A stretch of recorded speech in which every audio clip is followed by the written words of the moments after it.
I was watching a video from a young man that I follow on social media, and he was sharing a video that blacks did not receive counseling during slavery. And it was in the form of, I bet you didn't know this. It was a couple-minute video on what blacks did not receive.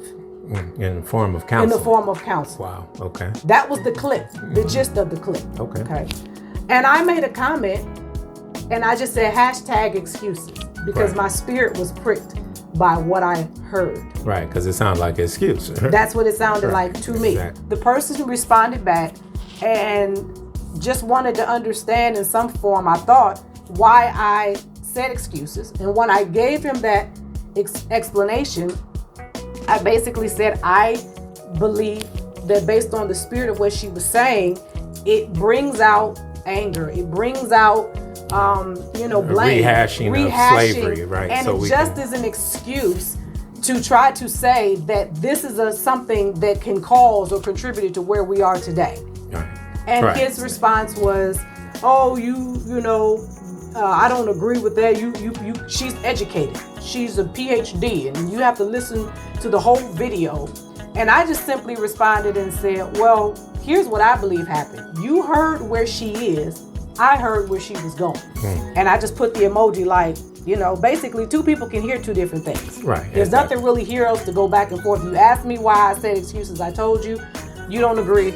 But he comes back and writes a whole book and tries to tell me about her education, and basically almost like how I wasn't educated because I didn't use all the hermeneutics and things to break down, and I don't understand the importance of getting counseling. And I just simply ended with this, because the lesson from the video that I learned from a long time ago, when you're reposting and sharing someone else's thoughts and words that the Holy Spirit convicted me on, I shared with him that if you don't understand the purpose or intent behind why something exists, why you're hearing what you're hearing, the word that's being revealed, if it's not of God and you're not sure, then we need to be very aware of reposting that, because the purpose is then of the enemy.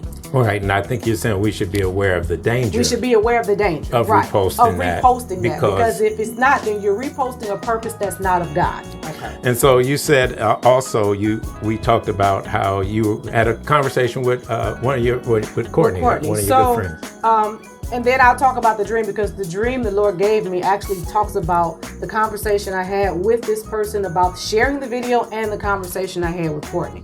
But that night I went to bed, and the Lord started showing me about receiving and promoting spiritual influences of thought, how we receive thoughts and then we promote them.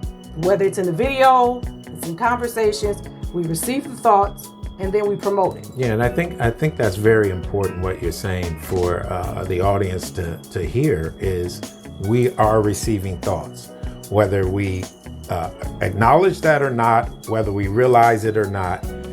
There is a thought that's being transmitted that you are receiving. Right. And we always think our thoughts are our own, but the Lord has shown me that's absolutely not the case.